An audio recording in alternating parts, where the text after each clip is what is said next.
सदा सत्य की राह चलूं मैं, ये पाप के पग को कभी ना धरूं मैं। सदा भक्त की जय हो बाबा, सदा सत्य की जय हो बाबा, जय हो बाबा, तुम्हारी शरण में तांबडे बाबा। काय ते टक टक टक वाजत टोचते ते टक टक टक टक आमच्या कामाला। अहो मी तर तांबडे बाबाचं चिंतन गीत म्हणतो, तुम्ही तर टक टक टक वाजवतो काय? ताल बेताला तुम्ही आणि कसले कागद नाचवताय माझ्या नजरेसमोर। आपण खूप काम करतो, तुम्हाला काडीचं काम करायचं बेअक्कल आहात तुम्ही। बोला संख्या बोला, कसले पेपर बोला, बोला ना संख्या। किती वेळ तुमच्या बोलण्याची वाट बघायची? बोला संख्या बोला, बोला लवकर बाबा सांगा, बोला लवकर। 2 जमिनीचे डील फायनल केलेत मी 2 जमिनीचे डील फायनल केलेत मी। हा मी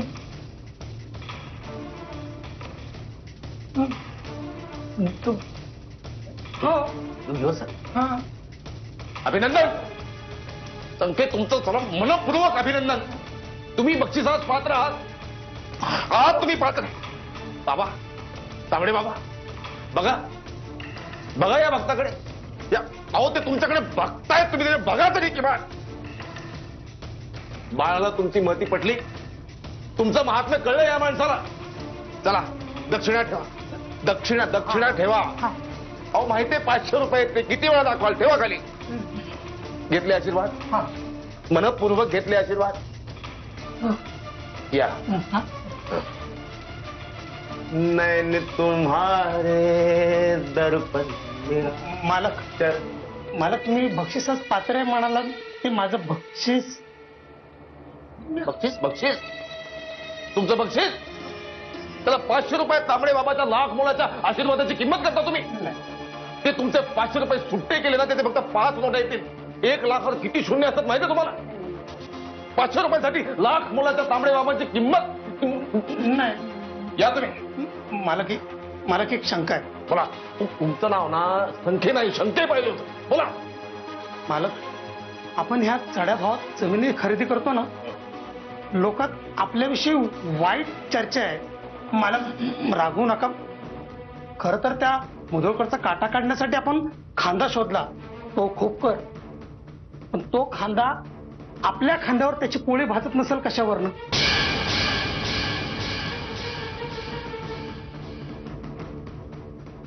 काहीतरीच काय होतंय आता? कोण कसं पोळी वेळी भाजत? त्याला आपण पीठ तरी दिलं पाहिजे। या लोकांना बोलू दे काय बोलायचं, जा तुम्ही।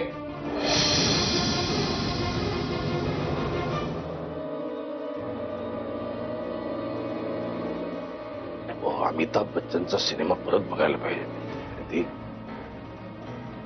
गद्य समजून घेतलं पाहिजे त्यातनं। जहां तेरी ये नजर है मेरी जहां काही संबंध नाही। तेरी मेरी जहां मुझे खबर है, मुझे खबर है, मुझे मी दादा ओळख आय माय सेल्फ। नजर है मेरी जहां मुझे खबर है। 80च्या दशकातली लोकप्रिय चित्रपट गीते हे पुस्तक लोकांना आणलं पाहिजे। त्यातलं गद्य समजून घेतलं पाहिजे। कुछ तो लोग कहेंगे, लोगों का काम है कहना, छोड़ो बेकार की बातों को, कहीं बीतना जाय रहे ना।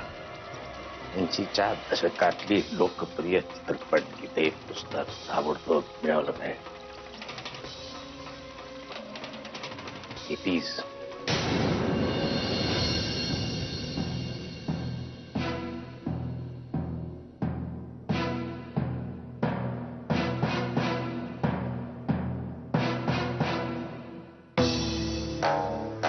बाबा कशी झाली तुमची मीटिंग?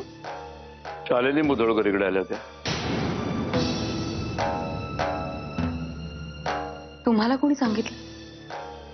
माझ्या वॉचमनला कडक सूचना आहेत। मी नसताना इथे कोण आला कोण गेलं याची नोंद हवी। कशा करता आले होते?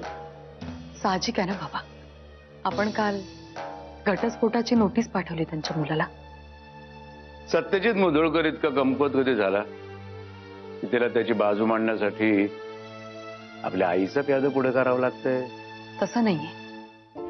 म्हणजे मला नाही वाटत की आईंच्या येण्याबद्दल त्यांना काही माहिती होती. तोडगा सगळे एकाच माळेचे म्हणे.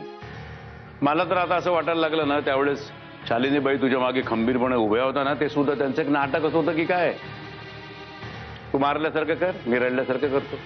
बाबा प्लीज, एक माणूस चुकला म्हणून तुम्ही बाकी सगळ्यांवर शंका नका घेऊ. त्या एका माणसाच्या पापामध्ये सगळेजण सहभागी आहेत. घरातल्या सगळ्यांना माहिती होतं त्याचे त्या प्रियाबरोबर काय खेळ चालले ते.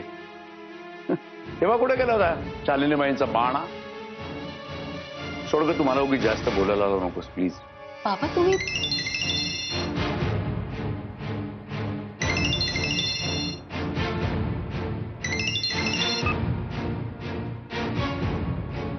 आणि बघ, आज मला एका डिनर मिटिंगला जायचं, मी जाईन. काही काळजी करू नकोस, तासा दीड तासाने परत येईन. काळजी नाही बाबा, पण तुम्ही पुन्हा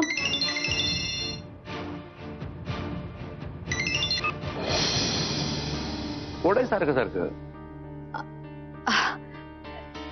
इन्शुरन्स वाले आहेत ते, जाऊ दे ना. तर मी काय म्हणत होते, तुम्ही पुन्हा दगदग सुरू केलीत आता. कामाचा भार काकावर टाकून आरामाचं रिटायर्ड आयुष्य जगायचं असं ठरवलं होतं ना तुम्ही, म्हणून कोल्हापूरला शिफ्ट झालात ना. आता पुन्हा इथे तुम्ही जिद्दची खोड आहे. बाबा, माझा आणि शुभ्राचा भार पडलाय तुमच्यावर, म्हणून तर नाही ना तुम्ही कामाचा पसारा वाढवला.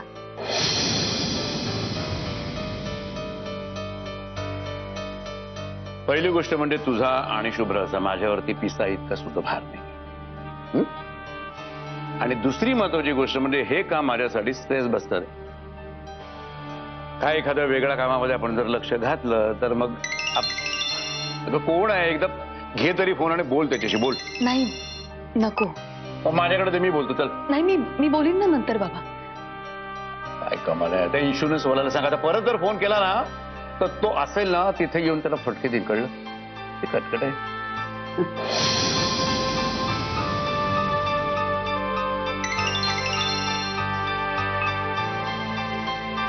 काय हवंय?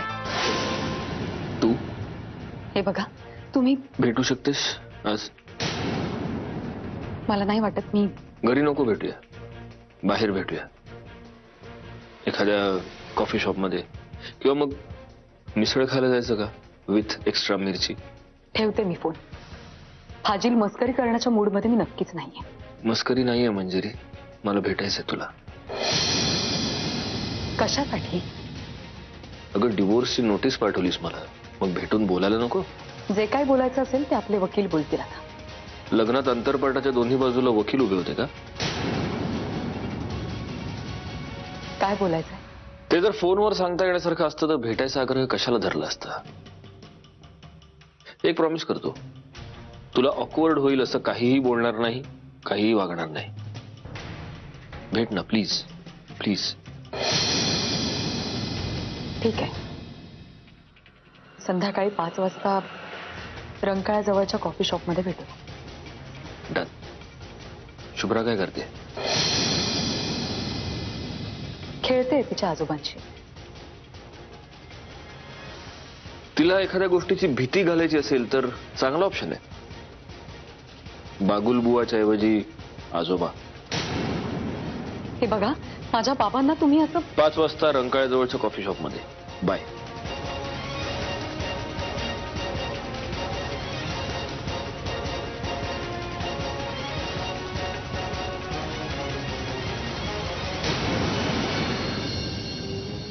आत्या, मला थोडं बोलायचं होतं तुमच्याशी. आत्या प्लीज, माझं म्हणणं ऐकून घ्या. मला माहितीये तुम्ही माझ्यावरती चिडलात, पण मला जे बोलायचं ते खूप महत्वाचं आहे आत्या, प्लीज. उचकट चुकट. हे बघा आत्या, प्रियाची नेमकी काय लायकी आहे मला सोडून फक्त तुम्हाला माहिती आहे, म्हणून तुमच्याशी बोलायला आली. हे बघा, प्रियाच्या बाबतीत दादांकडनं चूक झाली आहे, मान्य आहे, पण तुम्हाला हेही माहितीये की प्रियानी कट कारस्थाना करून दादा वहिनींच्या संसारात विष कालवायचा प्रयत्न केला. आत्या, माझं फक्त एवढंच म्हणणं आहे की ही गोष्ट तुम्ही वहिनींना जाऊन सांगा. आत्या, मी ह्या वहिनींना सांगायचा प्रयत्न केला पण त्यांनी माझं काहीच ऐकून नाही घेतलं. मी त्यांना हेही सांगण्याचा प्रयत्न केला की त्या हॉटेलमधल्या व्हिडिओ क्लिपमध्ये सुद्धा दादांचं प्रियावर प्रेम नाही हे स्पष्टपणे दिसत होतं. मी आईंनाही हेच सांगायचा प्रयत्न केला पण कुणीच माझं ऐकून घेत नाहीये. आत्या, हे बघा, तुम्हालाही हे सगळं माहितीये. प्लीज तुम्ही एकदा आईंना सांगून बघा, तुमचं नक्की ऐकतील त्या. काय ग, घरात गेल्या काही दिवसात तमाशा झाला नाही हे बघवत नाही होय तुला? अहो आत्या, मी चांगल्या कसं आहे ना, प्रिया सत्यजितच्या पिरमात होती आणि तिनं त्याला मिळवण्यासाठी काय काय केलं हे समजायच नाही ठाव आहे. मग आता ह्या मागच्या गोष्टी उकरून काढून तुला काय मिळणार आहे? हा, तिचा संसार चाललाय ना सुखानं, मग चालू दे की. प्रिया किती मनापासून संसार करते हे तुम्हालाही माहिती आहे आत्या. कसं आहे ना डुचके, आता तुला चांगलं ठाव आहे की तुझी या घरातली पत कमी झाली आहे, पण ती मिळवण्यासाठी दुसऱ्याचा बकरा करण्याची काय बी गरज नाही. अगं, तुला सत्यजितनं माफ केलं आहे ना, मग गुमान एका कोपऱ्यात पडून राहा की. आणि असं बी आमच्यापैकी तुला कोण बी काय बी बोलणार नाही. अन डुचके, तू जो गुन्हा केलायस ना त्यासाठी तुझं मुस्काटच फोडावं असं वाटतंय, पण आम्ही तसं करू शकत नाही ना. पण एक गोष्ट लक्षात ठेव, पुन्हा काड्या करण्याचा प्रयत्न केलास ना तर म्या तरी तुझं नक्कीच मुस्काट फोडीन. आत्या, हवं तर माझं मुस्काट फोडा, पण मी काय म्हणतेय ना ते प्लीज नीट ऐकून घ्या. प्रियाचा संसार मोडावा अशी माझी इच्छा नाहीच आहे, पण सत्यजित दादा आणि मंजिरी वहिनींचा संसार पुन्हा सुरळीत व्हावा याच्यासाठी तुम्ही मंजिरी वहिनींची बोलणं गरजेचं आहे. किमान आईंशी तरी बोला. प्रियाशी मला काही घेणं देणंच नाहीये, ती तिच्या कर्माने मरेलच. बस, लय बडबड ऐकून घेतली आम्ही तुझी. हे बघ डुसके, तू पोटूशी आहेस म्हणून मी काय करू शकत नाही. रिया चुकलेली आहेच, पण तिच्या बरोबर ह्या घरातला प्रत्येक माणूस चुकलेला आहे. वहिनी चुकले, म्या चुकले, सत्यजित बी चुकलाय. रिया या घरात नाही म्हणून तिच्या डोक्यावर समजा खापर फोडायचं ना आपण नामं निघालं व्हायचं, हे जमायचं नाही. आणि दुसके, हे समजा करून तू जर तुझा स्वार्थ साधत असशील ना तर म्या तुला हे करू द्यायची नाही, सांगून ठेवते. हो आत्या, ह्याच्यात अजिबात बोलायचं नाही. निघ इथून, निघ म्हटलं ना, निघ.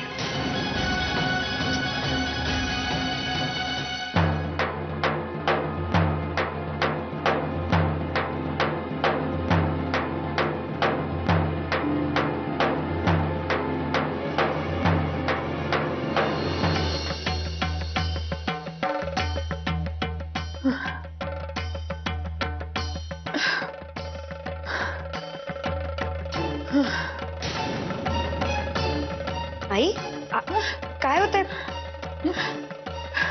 अहो सासूबाई, ऐका, तुम्ही सासूबाई, आई बसा खाली. झाले झाले ग, काय झालं? कुठे गेलीस तू? धाप कशाने लागली तुला? अगं शाले, अगं बघत काय राहिलीस बाय, फोन कर डॉक्टरांनी. हो करते. शाले शाले, काय झालं? जीवाला फोन लावता तुम्ही. चल चल चल. हा, मी मुंडोळकरांच्या घरात बोलतेय. आमच्या आईंना परत मागच्यासारखा त्रास व्हायला लागलाय. तुम्ही जरा लवकर याल का घरी? हा प्लीज. हा, सावकाश सावकाश.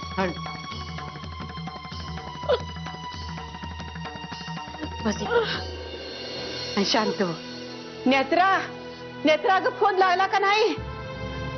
शांत हो, शांत. हे बघ, आता मला कळलं काय झालं. सरनाईक साहेब काय म्हणले काय?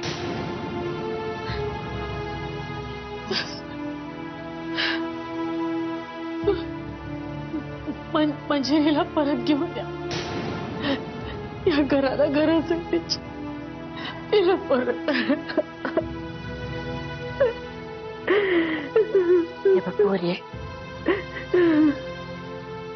मला कळतंय तुझा जीव का तुटतो या, हे समजतंय मला. ते सांगायची गरज नाही बघ. पण हे बघ, आता तू स्वतःच्या जीवाला जपलं पाहिजेस.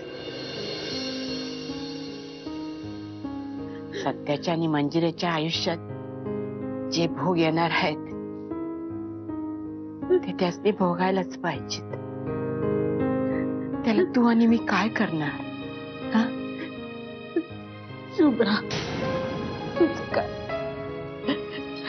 तिच्या वाटेला या असले सत्य आहे बघ.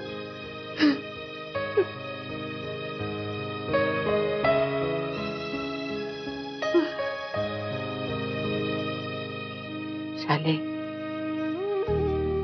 जो तो आपल्या नशिबात येणारे भोग भोगत असतोय बघ, ते भोगल्याशिवाय मुक्ती नसते मिळत. हे बघ, आता तू फक्त स्वतःचा विचार कर. तू आई म्हणून स्वतःचं कर्तव्य पार पाडलंस का नाही? हा, आता जरा देवावर भरोसा ठेव. त्याच्या दारात अन्याय नाही बघ. आपली शुभ्रा निष्पाप, तुझी पुण्याई नक्की तिच्या कामाला येईल बघ. भरोसा ठेव, भरोसा ठेव पुरी.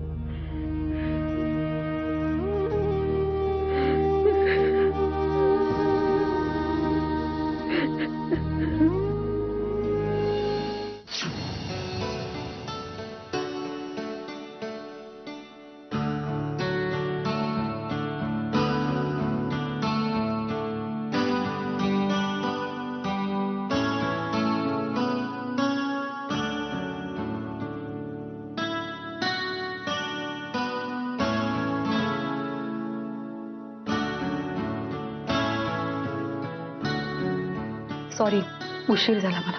नाही नाही, मी लवकर आलो. म्हटलं तुला भेटण्याचा आनंद मिळेल तेव्हा मिळेल, वाट पाहण्याचा आनंद तरी मिळवा. तुम्हाला काहीतरी बोलायचं होतं. बोलतोच आहे. तुम्ही जे बोलताय ते ऐकण्यासाठी मी माझ्या मुलीला घरी ठेवून इथे येण्याची काहीच गरज नव्हती.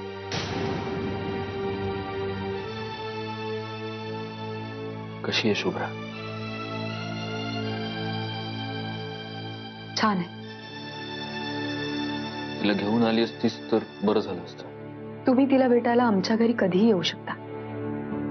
आणि फुकटात माझ्या बाबांकडून अपमान करून घेऊ शकता. माझ्या बाबांचे सुद्धा पुरेसे अपमान झालेत तुमच्या घरात. तुमचं घर, ज्या घरातली तुळस तू घराबाहेर पाऊल ठेवल्यानंतर उमलत नाही, कोमेजून जाते, ते तुमचं घर.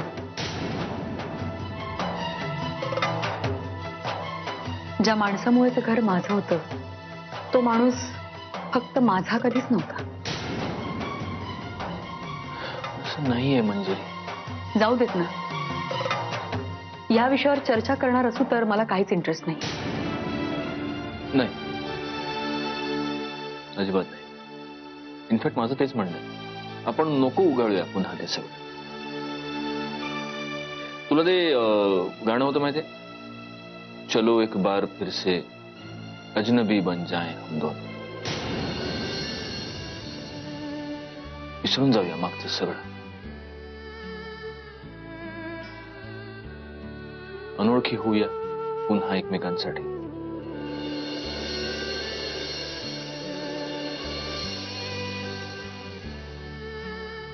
अनोळखी होऊया, पुन्हा एकमेकांना भेटूया, पुन्हा एकमेकांच्या प्रेमात पडूया. पुन्हा तुम्ही माझ्यावर संशय घेणार, पुन्हा माझी फसवणूक करणार, पुन्हा हे सगळं म्हणजे असं म्हणतात की माणूस या जन्मात ज्या चुका करतो त्या चुका सुधारण्यासाठीच तो नवा जन्म घेतो. आपल्या या नात्याचा नव्यानं जन्म झाला तर त्या चुका पुन्हा होणार नाहीत.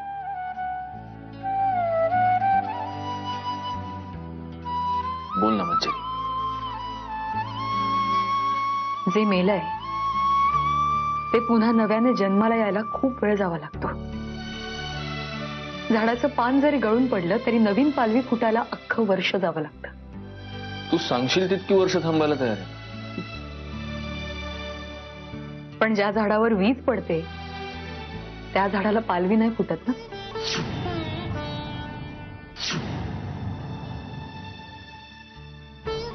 मंजिरी मी सत्यजित प्लीज, मी खूप प्रेम केलंय तुमच्यावर.